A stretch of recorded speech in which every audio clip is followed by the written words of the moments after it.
Thank you, Sean. I'm glad. Thank you, everyone, for performing on cue. Welcome to Position Neutrality. Welcome to New Freedom. We open every position of neutrality with a prayer, and Chaplain Lee is in the house. Come on and stand all over the room.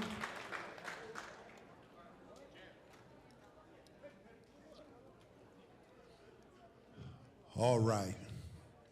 Father, we thank you again today for everything you have done, everything you're doing, but most of all for what you're about to do. Pour out your spirit in this place tonight like never before. We come to hear from you, Lord, and we know that you're able to use your manservant in such a special way. Now have your way in this place as we prepare to step into step 2. We thank you for what you're about to do. We give you all the praise, the glory, and the honor. In the mighty name of Jesus, we pray all these things, and let everyone say, amen. Thank you, Chap. So as he said, we're going to take a look into step 2 tonight. That's always an exciting experience for me. I have a theory about modern recovery that oftentimes when people don't get the freedom that they see promised in our literature, it's because somebody has not properly introduced them to this encounter with power that we have and that our authors dictate. Our authors are very specific about this power that we come to believe in.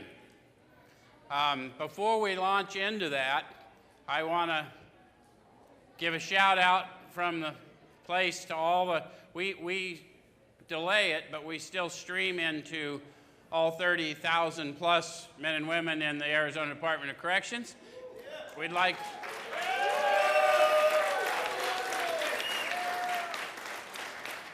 and we also stream into the 7,500 or so that are in Maricopa County jails.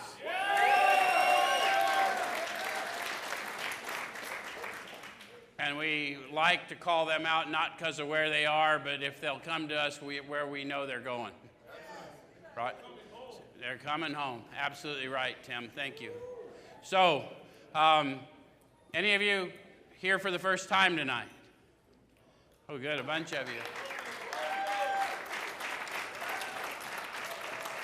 So first of all, welcome, and second, let us warn you in advance, you're liable to experience us just a little different than other meetings of other fellowships you may have attended, and the primary reason that's liable to happen is we intend for you to have a different experience here. What we do here, we've been doing for a lot of years now, we take a look at the suggested instruction for a step or so a week directly out of this book, and we use this book in 12-step recovery. Why? The process described by the authors of this book has been proven to work for addicts of the hopeless variety, addicts to alcohol and other substances. Yes? So, because this is their testimony, the story of how many thousands of men and women have recovered, I'm not trying to change it or tell you what it says. I'm just trying to show you how I find what it says to me and encourage you to have your own experience. If we both do our job, we'll share a spiritual experience in this room tonight. How many of you have been here before and witnessed for these folks? That does happen. So those of you on camera, they're raising their hands. Those of you that are sitting in here wondering what they're raising their hand about. When we speak to you of a spiritual experience in 12-step recovery, we're talking to you of a sensory experience. When we speak to you of that experience, you'll feel it. And when you feel it, I'll know, and I'll call it to your attention. Because we would cheat you to talk to you about the power we call God without... There you go. Oh, if you haven't been here before, when I say God, they say, yeah, because it's an interchangeable experience. It's a sensory, tangible experience. Okay, so tonight we're going to take a look at step 2, and it's in a chapter called We Agnostics, chapter 4, found on page 44 of your book, if you're following along in a book.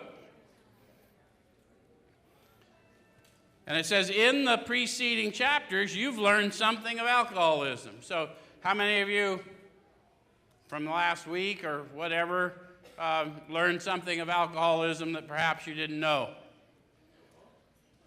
How many of you learned something of alcoholism and addiction from lived experience in alcoholism and addiction? Did any of the author's testimony make sense of some of the experiences you had?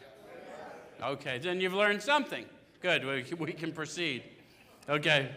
Says, we hope we've made clear the distinction between the alcoholic and the non-alcoholic. Have they made that clear?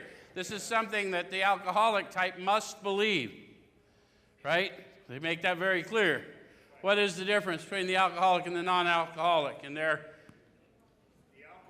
will go into physical cravings if he's exposed to alcohol.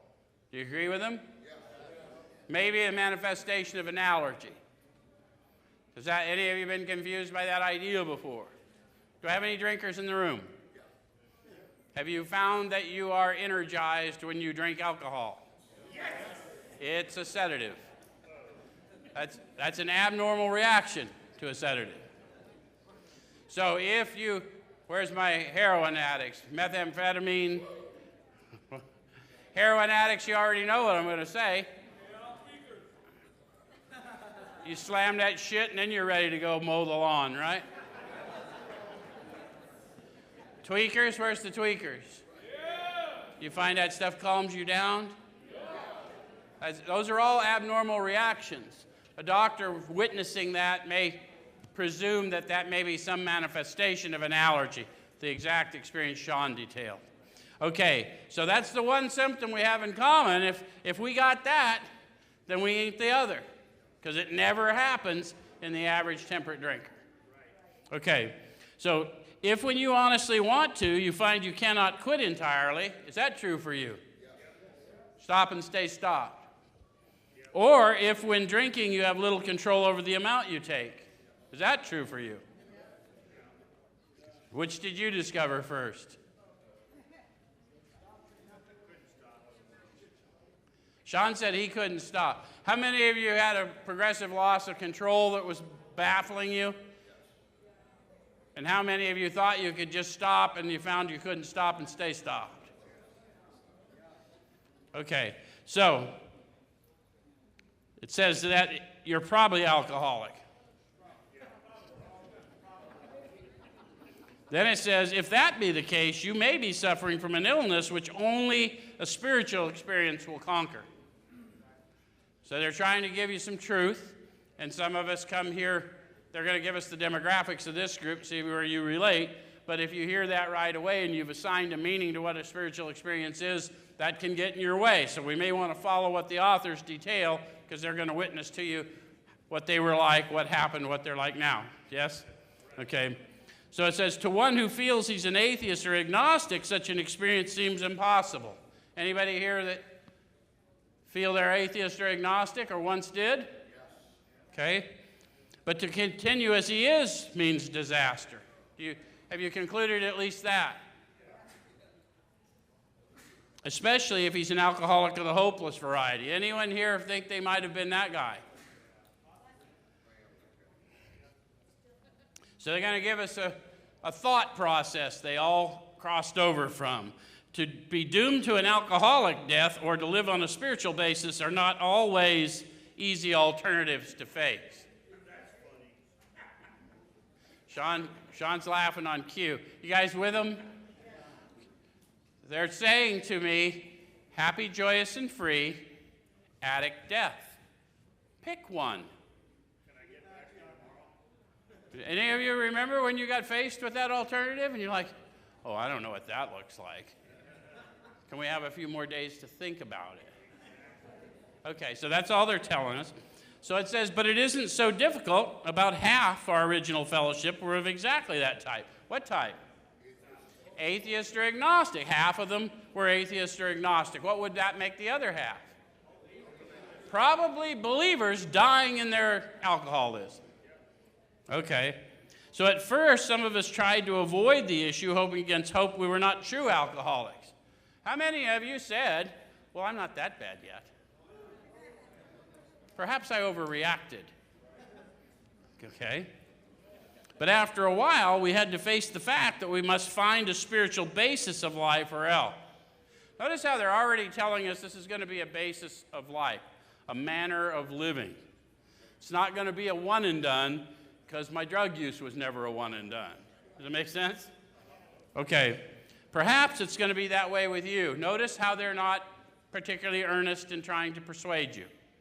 You're the only one who knows. The persuader is alcohol, methamphetamine, cocaine, fentanyl. Whatever you chased into these rooms, that's the persuasive force. We're only here to bear witness to the power that restored us from it. Okay? So perhaps it's going to be that way with you, but cheer up. Something like half of us thought we were atheists or agnostics. Our experience shows that you need not be disconcerted. So the authors are witnessing to you that half of them, though they thought themselves atheist or agnostic, had an experience that changed their mind. They came to believe. If you haven't had that little truth told to you, I'm reading it right out of their book. Okay? So it says, if a mere code of morals or a better philosophy of life were sufficient to overcome alcoholism, many of us would have recovered long ago. But we found that such codes and philosophies did not save us, no matter how much we tried. How many of you changed your playmates and playgrounds? How many of you moved clear across the country to do it? How many of you found out that your addiction followed you? So it was never about my playmates and playgrounds, was it? How many of you decided that you just don't pick up no matter what? How many of you were wrong? I pick up no matter what. Give me time. Okay? So I tried those things. I'm aligned with them. If you're aligned with them, we can move forward. Make sense? We could wish to be moral. We could wish to be philosophically comforted. In fact, we could will these things with all our might, but the needed power wasn't there. A lot of times people don't point out to us what our real problem is. The main problem of the addict centers in the mind. The solution's found deep down inside. We're going to find out. And the problem that I had living abstinent is that what I needed was a power that could philosophically comfort me. Does anyone relate to what I'm saying? They discovered they too needed a power that could philosophically comfort them. And they're bearing witness to this day about where and how they find this power. We're about to get there. Okay? So it says, our human resources, as marshaled by the will, were not sufficient. They failed utterly. Lack of power, that was our dilemma. We had to find a power by which we could live, and it had to be a power greater than ourselves, obviously. But where and how were we to find this power? Question mark. When they put a question mark, they want you to turn that statement into a question, go inward. Does it make sense? Where and how? Is that the question? Isn't that always the question you ask when you needed to get hooked up? Every time I wanted to get high, all I needed to know was where and how. Yes? I've already got a power greater than me that's running my life. Any of you get sick in addiction? Or am I the only one? They said this is a power by which I could live. How many of you found there was a power and you wanted you dead when you were out running and gunning? So we know that power well. All right. Well, that's exactly what this book is about. Its main object is to enable you to find a power greater than yourself, which will solve your problem. Do you notice how it says this power will solve my problem? How many of you have tried to solve your problem with the mind that created it? How many of you solved your alcohol problem with a little methamphetamine solution? Or you went the other way, so you go to benzos and then opiates. Anyone go that route? Did you find out that while opiates weren't a bad substitute for alcohol, when the opiates ran out, alcohol is a shitty substitute for opiates? Yes? Okay. Okay, so that means we've written a book which we believe to be spiritual as well as moral, and it means, of course, that we're going to talk about God. Oh, that was weak. Come on. We're going to talk about God. Here, difficulty arises with agnostics. Many times we talk to a new man and watch his hope rise as we discuss his alcoholic problems and explain our fellowship. Okay, so we're telling you there's a group of us that meet every week, and if you come, we'll share with you some of the things that we're learning that keep us purposeful and empowered, and you know, if it appeals to you, then we'll take a look at the book and we'll see if you want to go through with the rest of the program of recovery. Does that make sense? They actually told you weren't in the program simply because you put your ass in a chair.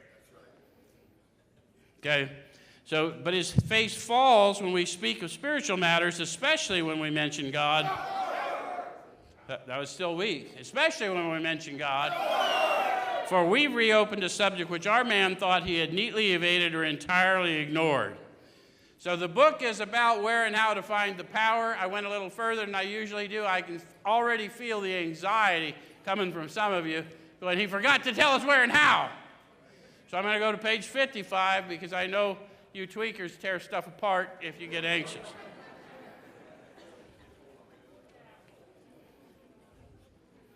So are we there? So I'm one paragraph down on page 55. Actually, we were fooling ourselves. Who's we in this instance?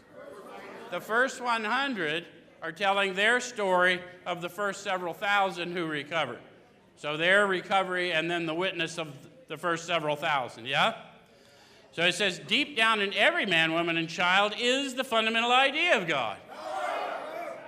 So where?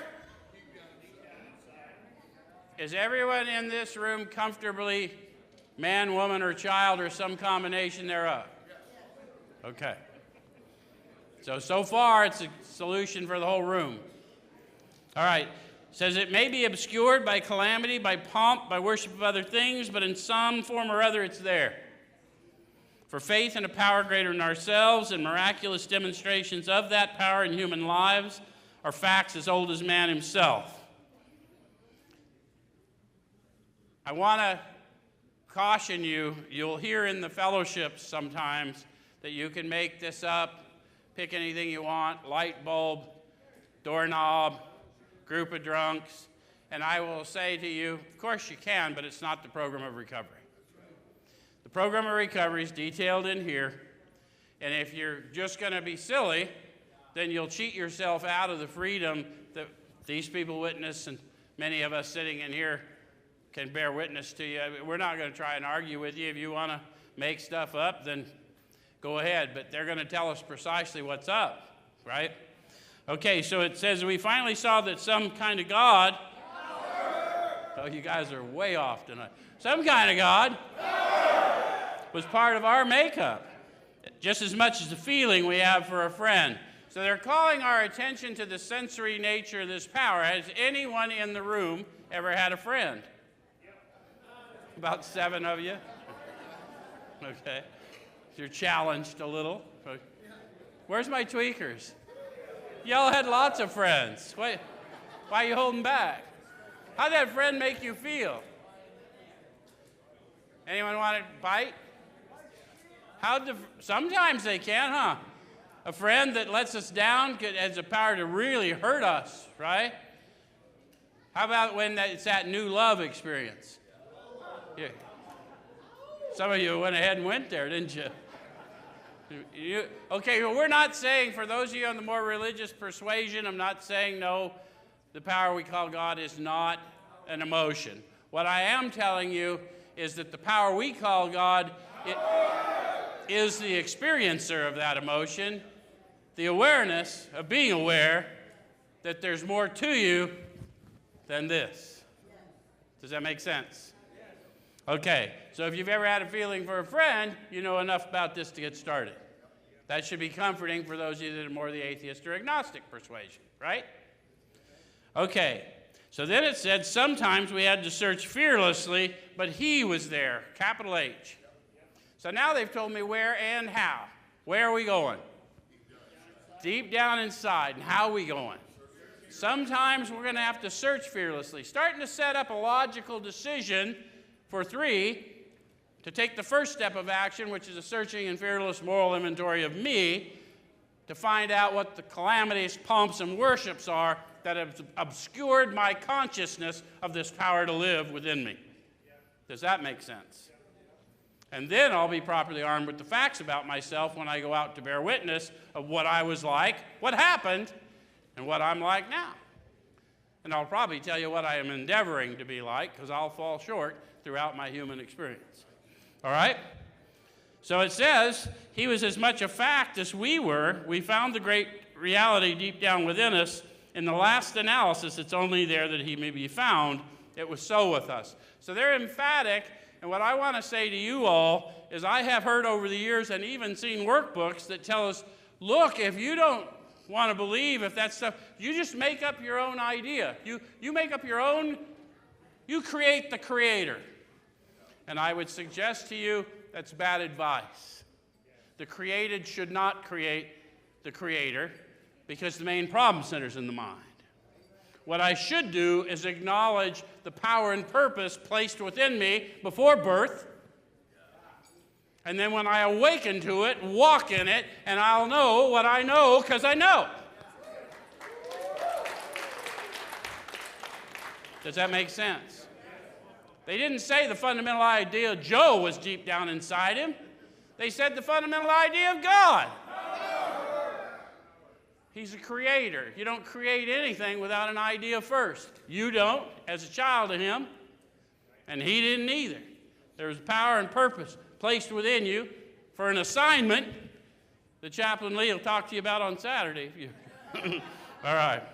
So I'm going to jump back to page 45, and we're back to the bottom of that page. It says, we know how he feels. We've shared his honest doubt and prejudice. So those of you who are still doubting, because this is not what you've heard, your only obligation to yourself is talk to somebody who's helping you with the process and share your honest doubt and prejudice. And I'll tell you why you want to do that. We can't help you if you don't. And if you honestly ask any one of us who are in this power and on assignment, we are under obligation to introduce you to said power. We will stop in our tracks to do so. To others, the word God brought up a particular idea of him which someone had tried to impress them during childhood. So a lot of people, because they had bad experiences with religious people, have a problem with this idea. But the reason we say power when I say God is none of us have a problem with power. And once we know we're talking about, why would I come to believe in a power greater than myself if it wasn't sensory and tangible? I didn't drink and shoot drugs and do all the crazy shit I did because of the theory of how that shit would make me feel. I knew how I was going to feel. And I knew how I felt in the moment with some of them. Okay, so perhaps we rejected this particular conception because it seemed inadequate. How many of you just thought that it was a little too exclusionary, the theology someone tried to impress upon? That's okay. Share your honest doubt and prejudice. With that rejection, we imagined we'd abandon the God idea entirely. We were bothered with the thought that faith and dependence upon a power beyond ourselves was somewhat weak, even cowardly. So they're talking to you, if you're anything like me, that started out here a little agnostic. I don't guess I ever was an atheist, but I probably had a little agnosticism, and I wouldn't doubt that I display some today. Because God has pulled me out of some scrapes, and I still doubt that he's going to do it again from time to time. Any of you get into scrapes? We look upon this world of warring individuals, warring theological systems, and inexplicable calamity with deep skepticism. You ever look at the world around you and say, what are you talking to me about this loving God? The people who represent him are nasty. Any of you ever felt that way? We look askance at many individuals who claim to be godly. Now they have a question for us. How could a supreme being have anything to do with it all? Question mark. Time to go inward. Given my life experience, how could a supreme being have anything to do with all the things I've experienced? Any of you ever had those thoughts? And then they got another question. And who could comprehend a supreme being anyhow? The supreme being. How many of you spent a lot of time trying to comprehend a supreme being and concluded that it wasn't something you could do? They're going to tell us a little bit about what they learned about that question. That's why I ask it. It said, yet in other moments we found ourselves thinking when enchanted by a starlit night, who then made all this? There was a feeling of awe and wonder, but it was fleeting and soon lost. How many of you have had an experience in your lifetime where you saw something in nature, something happened to you or in front of you, and it was almost like an out-of-body experience? You watched it, it made the spirit move. Anybody? We don't get enough hands yet. How many of you have been in a dangerous situation? I should see a lot more hands in this crowd. So in that dangerous situation, a car wreck, a gunfight, whatever, did you notice that time seemed to slow down? When that happened, you experienced your consciousness. Who's feeling that? Some of y'all are feeling it. That's your encounter. Hold on to that, because that we're feeling, that we're sharing, that's that experience we want to share. Okay? How about my athletes? Any athletes in the room? Or what? Wannabes, whatever. You ever make the perfect dive, the perfect shot, the perfect throw, the perfect catch? Any of those? No one would have thought you were going to make it, but you knew you were going to make it. No doubt. You're on it. When that happened, you experienced your intuitive self. Isn't that a lot less offensive when we talk to you about experiencing your consciousness, experiencing your intuitive self, and we're all talking about the same power? Does that make sense? Okay, so it says, yes, we of agnostic temperament have had these thoughts and experiences. Did everyone who cared to have those thoughts and experiences? Because that's your encounter. If you don't, then you need to share your honest doubt and prejudice. This may not be the setting, but if we've got your attention, there's a whole bunch of people in here that are feeling exactly what's up. Okay? So let us make haste to reassure you. We found that as soon as we were able to lay aside prejudice, you know what it means to lay aside prejudice? Whatever you're thinking that's blocking you off from getting the freedom you desperately desire, set it aside for a minute and let's have a dialogue about what's really going on here. And express even a willingness to believe in a power greater than ourselves, we commence to get results, even though it was impossible for any of us to fully define or comprehend that power, which is God. So they're drawing the equivalence, not me. I just like to call it to your attention. And what I like for you to understand is in the second step, if I really don't believe that I need a power greater than me to overcome a power greater than me, then I'm wasting valuable high time. No one asked you to believe in the power we call God. What we'd like for you to believe is that of your own effort, evidence would dictate that you're not going to overcome your addiction. That's it. Heroin is power greater than me. Alcohol is power greater than me. Benzodiazepines are power greater than me. Ad infinitum. If I can cop to that, then a door is open to the possibility of a power greater than that will pull me out. And this is the book telling how that happened for thousands and now millions. Does that make sense? Okay.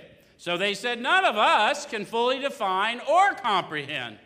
So I was doing it wrong all along. I'm waiting to believe, waiting to fully define or comprehend, and nobody can do that. And the minute you try to do that, you've limited your miracle. Does that make sense? How many of you have been surprised what this power has done for you, even in a short time? I know some of you. I mean, I watched it. Okay.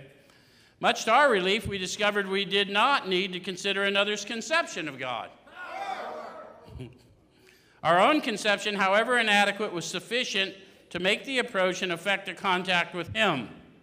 As soon as we admitted the possible existence of a creative intelligence, a spirit of the universe underlying the totality of things, we began to be possessed of a new sense of power and direction, provided we took other simple steps. Promise and condition. Possessed of a new sense of power and direction. Possessed of, not possessed by. Meaning, I know people, when you say possessed, they think possessed by, and they think their head's spinning around, spewing out green stuff. What we're talking about is that I'm going to have power, I'm going to have access to power flowing through me that is not of me. Does that make sense? And then there was a condition. What was the condition? Provided I took other simple steps. What are those? I might want to go on through with the decision. Now that I've encountered power, I might want to carry out the decision. Does it make sense? 3 through 12 repeat, because it's a manner of living. It's not a one and done. Okay. So it says, we found that God does not make too hard terms with those who seek him. To us, the realm of the Spirit is broad, roomy, all-inclusive, never exclusive or forbidding to those who earnestly seek. It's open, we believe, to all men. They said something profound there. They told you half of them were atheists or agnostics in the beginning. And now they're telling you that in their belief, it didn't matter that they didn't believe in God, because apparently God believed in them. That's what they said. I didn't say it. That's what they said. When therefore we speak to you of God, we mean your own conception of God. And that's where a lot of people get off on the deception, because they haven't read the preceding pages that tell you where and how and the experience of it. And they, just pick your own conception. No. No, we don't ask you to believe in anything you haven't first experienced. Believe in your heart, confess with your mouth. For those of you who are not the other way. Okay? This applies to other spiritual expressions which you find in this book. Do not let any prejudice you may have against spiritual terms deter you from honestly asking yourself what they mean to you. If you're bothered as you read this book with a term, then talk to someone about it or get a dictionary and get a definition that doesn't bother you. Don't change the words, change your mind. That's all they're saying, because this is their testimony. They're not lying, and if you want to argue with them, they're all dead. Keep it up, you'll get there. At the start, this was all we needed to commence spiritual growth. What are they telling you? Half of them atheists or agnostics. The other half, religious folks dying in their alcoholism. But all they did in the beginning was just acknowledge that that power existed within them. So I said to affect our first conscious relation with God as we understood him. Over the years, people have said a God of your understanding. That is not what they said. I need a conscious relation with God as they understood him, and they understood him to be all these experiences of power, peace, happiness. They're going to get into that. But Bill said it felt like a cool wind of a mountaintop blew through and through. It was electric. That's what Bill said. Okay. So then it said, afterward we found ourselves accepting many things which then seemed entirely out of reach. That was growth, but if we wished to grow, we had to begin somewhere. So we used our own conception, however limited it was. We're going to start with your conception, whatever it is. I've taken people through the steps in the homeless shelters and things like that, and the guy said, my life would dictate that God is not a possibility. But I do believe, Joe, that you believe. So I will believe in the God you believe in because I believe you believe. And I said, that's enough. That's enough. If you don't think I'm trying to sell you something, then we got to start. And then if you'll walk it out, then you'll be doing this to people that are stubborn just like you. We needed to ask ourselves but one short question. Do I now believe, or am I even willing to believe, that there is a power greater than myself? Back to my original statement. If you're not willing to believe there is a power greater than yourself, you're wasting time in recovery fellowships. You just are. And I'm not telling you a theology. I'm telling you, if heroin, fentanyl, cocaine, methamphetamine have not kicked your ass sufficiently, then you're wasting valuable high time in our rooms. Because we ain't here to convince you. We lack the power to be convincing in the face of fentanyl. As soon as a man can say that he does believe or is willing to believe, we emphatically assure him that he's on his way. It's been repeatedly proven among us that upon this simple cornerstone, a wonderfully effective spiritual structure can be built. Guys, when they talk to you of a cornerstone, you that are more religious types, you know who the cornerstone is. And they're telling you all you got to do is be willing to believe in the cornerstone. And the willingness is divine power, which they'll tell you later.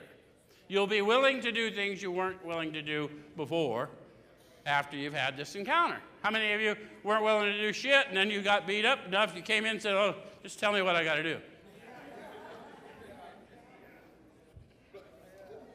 So it said that was great news to us, for we'd assumed we could not make use of spiritual principles unless we accepted many things on faith which seemed difficult to believe. Is that true for you? Sometimes we're asked to accept things on faith many years in recovery. There's people in this room many years in recovery. We are asked to take things on faith that are still difficult to believe from time to time, are we not? What do? We walk it out because we live by faith, not by sight. I'd rather tell the story of how amazed I am than miss out on the experience of that amazement. I told a fellow when we were talking about this place, he works here now, I told him, I said, man, he goes, how can you just keep walking towards this place and doing this when this is an impossible thing. It's never been done before. And I said, I am either the butt of the biggest joke in the universe, or God's about to do something really big, and let me see it. And given that we're all here together, ain't nobody laughing now. Matter of fact, they're singing y'all's praises. How many of you were here last week when we walked the senator through? How many times have state senators in charge of the Judiciary Committee came in to encourage you in your life? Because I haven't seen it much. It's because of what y'all are doing. All right, so when people presented us with spiritual approaches, how frequently did we all say, I wish I had what that man has. I'm sure it would work if I could only believe as he believes, but I cannot accept as surely true the many articles of faith which are so plain to him. So it was comforting to learn that we could commence at a simpler level. So how many of you have stopped in your faith walk because you met people that inspired you, but you just couldn't see yourself getting there? Let me tell you something that you may not have ever been told. If it inspires you, you already have it. And our job is just to wake you up. Some of you felt that there, Carrie Ann. That's my gotcha meter when Carrie Ann's. Okay. All right. Besides the seeming inability to accept much on faith, we often found ourselves handicapped by obstinacy, sensitiveness, and unreasoning prejudice. Has that ever happened to you? Yes. I've even heard people in the rooms over the years say, I'm sensitive because I'm alcoholic. Have you ever heard that? I'm not sensitive because I'm alcoholic, but because I have this alcoholic condition, my sensitivity is killing me. And if I improve consciousness, then I won't be so sensitive, will I? Because I'll be aware that I'm aware of who I am and whose I am, and these emotional waves can come and go. All right. So it says, many of us have been so touchy that even a casual reference to spiritual things made us bristle with antagonism. This sort of thinking had to be abandoned. So in order to participate in the abandonment of thinking, when you feel that welling up in you, you've got to question your thoughts. We're going to get you started questioning your own thought life, yes? So though some of us resisted, we found no great difficulty in casting aside such feelings. You're also going to have to question your emotions. Does that make sense? You're going to have to learn to take responsibility for your thoughts and emotions. Pick and choose. Does that make sense? You're not supposed to do it in 2, but by 10 and 11, that's what you'll be doing. Okay? Faced with alcoholic destruction, we soon became as open-minded on spiritual matters as we had tried to be on other questions. In this respect, alcohol was a great persuader. It finally beat us into a state of reasonableness. Any of you reasonable? We can't work with you if you're not reasonable. That's why I keep telling you over and over, look, if these things aren't a power greater than you, you're wasting your time, not mine. I'll be here. God willing. Sometimes this was a tedious process. We hope no one will be prejudiced as long as some of us were. the reader may still ask why he should believe in a power greater than himself. We think there are good reasons. Let's have a look at them. Now they're not talking about the power of your addiction. They're going to start talking about the sensory nature of the power we call God. And they're going to give you examples of things we believe in without any physical evidence, but because of our experience with them. Does that make sense? Yeah. So the practical individual of today is a stickler for facts and results. Is that you? Practical individual? Yeah. Facts and results. Show me, don't tell me, right? Okay. Nevertheless, the 20th century readily accepts theories of all kinds, provided they're firmly grounded in fact. We have numerous theories, for example, about electricity. Everybody believes them without a murmur of doubt. Why this ready acceptance? Why do I believe in the theory, electrical theory? Because I got the shit shocked out of me. Sean, in his eloquent way, is describing his encounter with the effects of the theory of electricity. Any of you experienced the theory of electricity by touching the wrong thing? Notice it was tangible. Notice it got your attention. Why this ready acceptance? Simply because it's impossible to explain what we see, feel, direct, and use without a reasonable assumption as a starting point. So I'll assume that electrical theory is real because when I set the thermostat, the room heats up or cools down, or the lights come on, or I stick a fork in that socket and we'll get you some power, right? Where are you guys that came? Any of you pop a socket or two when you? So you know. Everybody nowadays believes in scores of assumptions for which there's good evidence but no perfect visual proof. And does not science demonstrate that visual proof is the weakest proof? It's being constantly revealed as mankind studies the material world that outward appearances are not inward reality at all. To illustrate, the prosaic steel girder is a mass of electrons whirling around each other at incredible speed. When they say prosaic, it's not a word we ever use, but they're just talking of prose, unimaginative. We see it every day. Things we see every day, we don't question, yes? So these tiny bodies are governed by precise laws, and these laws hold true throughout the material world. Science tells us so. We have no reason to doubt it. When, however, the perfectly logical assumption is suggested that underneath the material world and life as we see it, there is an all-powerful guiding and creative intelligence, right there our perverse streak comes to the surface and we laboriously set out to convince ourselves it isn't so. So all they're trying to say is that science tells us that what I'm standing under is a mass of electrons whirling around at incredible speed. But what I see is a roof or a support member. Yes? Everyone with me? Science would also tell us that we are those whirling mass of electrons. But I see a bunch of individuals. Anyone else see a bunch of individuals? So I'm assuming you're individuals when I know, based on what science tells me, that's not true. We're one. Yes? It says that we read wordy books and indulge in windy arguments, thinking we believe this universe needs no God to explain it. Were our contentions true, it would follow that life originated out of nothing, means nothing, and proceeds nowhere.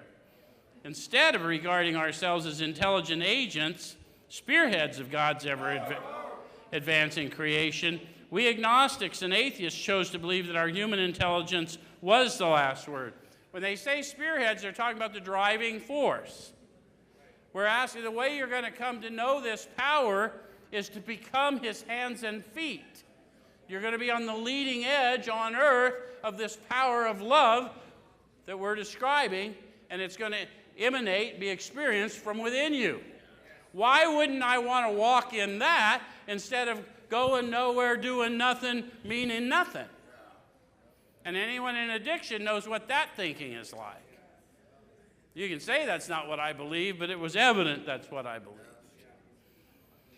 So it says, our human intelligence was the last word, the Alpha and the Omega, the beginning and end of all. Rather vain of us, wasn't it? They ask a question. I don't want to leave you with a question because you may not be internalizing what they ask. How many of you had a little help in arriving on this planet? In other words, did you have parents? Did they consult you prior to their interaction? That would suggest I knew little or nothing of the beginning, wherever that might be. Yes? How many of you did things, lived through things that you saw other people die doing? How many of you wished for your own death somewhere along the way from time to time? How many of you are still alive? Good. High percentage of you. That's good. So that would suggest we know very little about the end. Now, if we don't know much about the beginning and we don't know much about the end, how many of you lost a decade or two? Like, vague. Don't know anything about the beginning, don't know anything about the end, don't know much about the middle, then to think I'm the Alpha and the Omega would be a little vain of me, wouldn't it? That's all they're asking us to consider. Okay. So we who have traveled this dubious path beg you to lay aside prejudice, even against organized religion. We have learned that whatever the human frailties of various faiths may be, these faiths have given purpose and direction to millions.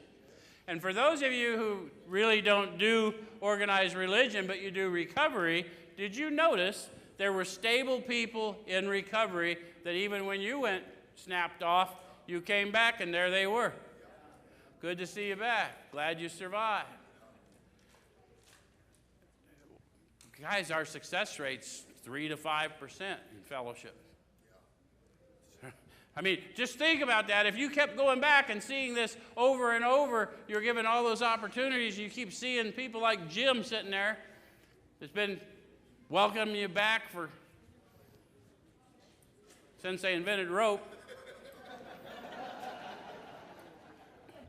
People of faith have a logical idea what life is all about. Actually, we used to have no reasonable conception whatever. We used to amuse ourselves by cynically dissecting spiritual beliefs and practices when we might have observed that many spiritually minded persons of all races, colors, and creeds were demonstrating a degree of stability, happiness, and usefulness which we should have sought ourselves. So everyone, all we're saying is if you have watched over the years some people just progressively getting better and getting a foundation around them, and you've started to do good and then tore it all down, you might want to consider the source of their stability. Fair enough? Instead, we looked at the human defects of these people and sometimes used their shortcomings as a basis of wholesale condemnation. We talked of intolerance while we were intolerant ourselves. Have you ever noticed that? Later, you're going to learn what your thoughts and emotions are doing. They're simply reflecting, the world is reflecting your own thinking and emotions as you wake into the Spirit within you. Sorry. So, when I'm judging someone for being intolerant, you ever done that? You ever read the definition of intolerant? We miss the reality and the beauty of the forest because we were diverted by the ugliness of some of its trees. We never gave the spiritual side of life a fair hearing. In our personal stories, you'll find a wide variation in the way each teller approaches and conceives of the power which is greater than himself. And whether we agree with a particular approach or conception seems to make little difference. Experience has taught us that these are matters about which, for our purpose, we need not be worried. They are questions for each individual to settle for himself. So we're going to introduce you to the power. We're going to call your attention to our shared experience of the power, and then you'll walk it out or you won't. It's not our obligation. I have people walk up to me all the time around here, and I'm humbled every time it happens, but they said, "You saved my life." I said, "I'm not in the saving of life's business. That's God. But I am pleased to bear witness to your progress in that power." On one proposition, however, these men and women are strikingly agreed. You want to pay attention to this. Half of them were atheists or agnostics, the other half religious people dying in their addiction. They all came together in the writing of this book, and they all agreed on this. Not just agreed, but strikingly agreed. Every one of them has gained access to and believes in a power greater than himself. Think about that. You'll hear people tell you, oh, you can remain an agnostic here. Well, you can, but why would you? Why would you cheat yourself out of the freedom that's available for you if just laying aside prejudice for a minute and acknowledging that power that's moving you in positive directions? This power has, in each case, accomplished the miraculous, the humanly impossible. As a celebrated American statesman put it, let's look at the record. Here are thousands of men and women, so that's the book, the story of how many thousands of men and women have recovered from alcoholism. Worldly indeed. These people were doctors, lawyers, business people. They flatly declare that since they've come to believe in a power greater than themselves, to take a certain attitude toward that power, and to do certain simple things, there's been a revolutionary change in their way of living and thinking. How many of you have really needed a revolutionary change in your way of living and thinking? How many of you have been sober a while and periodically need a revolution in the way you're living and thinking? That's why it's a manner of living. It's never a one and done. So it says, in the face of collapse and despair, in the face of the total failure of their human resources, they found that a new power, peace, happiness, and sense of direction flowed into them. Listen to what they're describing. They were in collapse and despair. It's all over. And even if it weren't, no one will ever receive me again. What's the use? If I don't try again, I can't fail again. Any of you relate to that? And then they found, at that point, a new power, peace, happiness, sense of direction flowed into them. They didn't say drip or trickle. A flow would make me aware, wouldn't it? This happened soon after they wholeheartedly met a few simple requirements. What are the requirements? Probably want to get through the steps, and within the steps you'll see the principles and you'll learn what they are. But in the simplest terms, I think Dr. Bob coined it.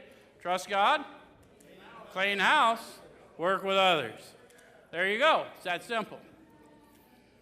Once confused and baffled by the seeming futility of existence, they show the underlying reasons why they were making heavy going of life. Leaving aside the drink question, they tell why living was so unsatisfactory. They show how the change came over them. When many hundreds of people are able to say that the consciousness of the presence of God is today the most important fact of their lives, they present a powerful reason why one should have faith. Why should I have faith? Because the consciousness of this presence in and on my life has demonstrated to me over and over that I can trust. Any of you here last year, about September, October? Any of you hear about us? There was a rumor of our demise. You see us all alive? You don't think some of us were in a little fear? Faith wins over fear.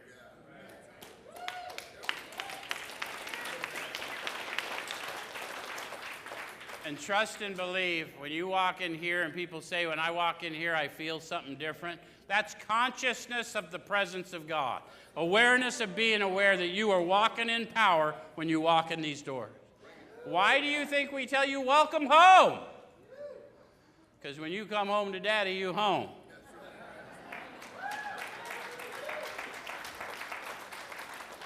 This world of ours has made more material progress in the last century than in all the millenniums which went before. Almost everyone knows the reason. Students of ancient history tell us that the intellect of men in those days was equal to the best of today. Yet in ancient times, material progress was painfully slow.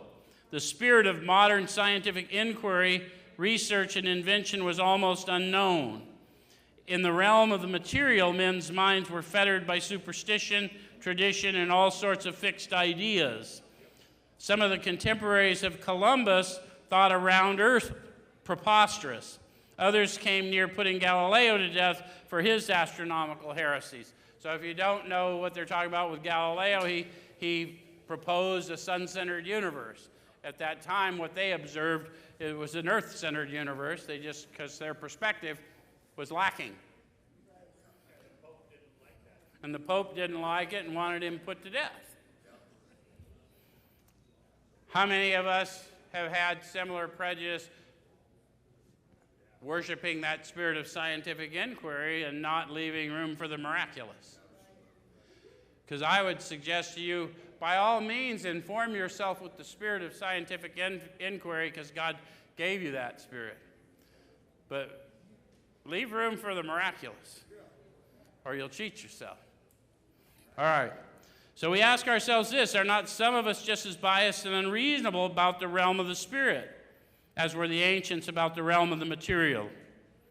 I'm going to jump from there because we're going to run out of time, and Rodney punishes me if I run over. He's really difficult to deal with.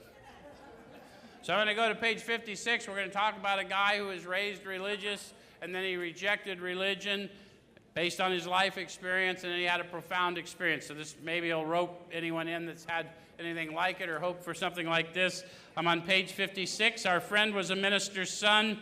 He attended church school where he became rebellious at what he thought an overdose of religious education. Any of you get rebellious based on an overdose of religious education? Okay? For years thereafter, he was dogged by trouble and frustration, business failure, insanity, fatal illness, suicide. These calamities in his immediate family embittered and depressed him. So remember, they told us that my consciousness of this power has been obscured by calamity, pomp, and worship. And now they're telling you a story where this guy's all this crap going on in his family, even though he's raised in a religious home, was obscuring his consciousness. Does that make sense? Those calamities, his perception. Okay.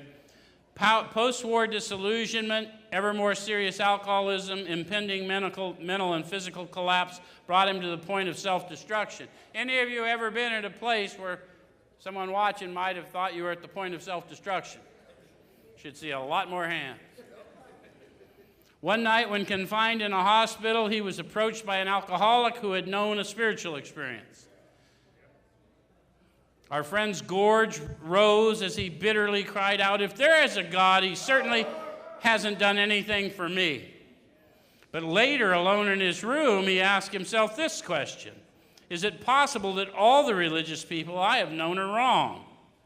While pondering the answer, he felt as though he lived in hell.